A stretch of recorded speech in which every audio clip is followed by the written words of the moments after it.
Mga kapatid, nakasungkit ng panalo ang NLEX Road Warriors kontra Blackwater Bossing kanina, 104-97. At dahil sa panalo, buhay pa ang playoff hopes ng Road Warriors sa ongoing Commissioner's Cup. Si Robert Bolick ang naging hero ng laro kung saan maganda ang depensa niya sa dulo para masecure ang panalo para sa koponan. Pagkatapos ng kanyang 30-point, 15 assist performance, kinomend ni Berto ang kanyang coaches at teammates.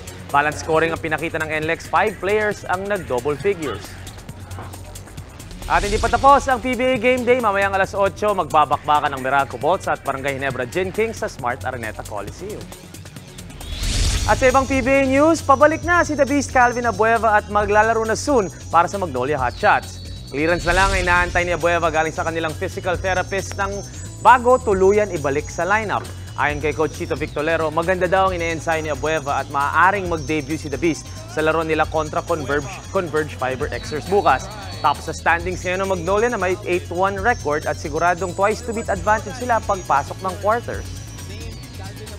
Abangan natin bukas kung makakalaro na si Calvin Abueva sa 6 p.m. game nila kontra Converge. Pero bago pa yon, magkikita muna ang Terra Firma Jeep at Rain or Shine Elasto Painters ng 3 p.m. It's your sports Tito Mike Reyes. Peace and love.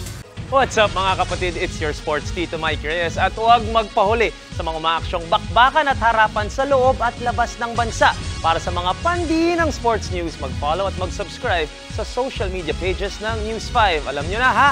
Peace and love.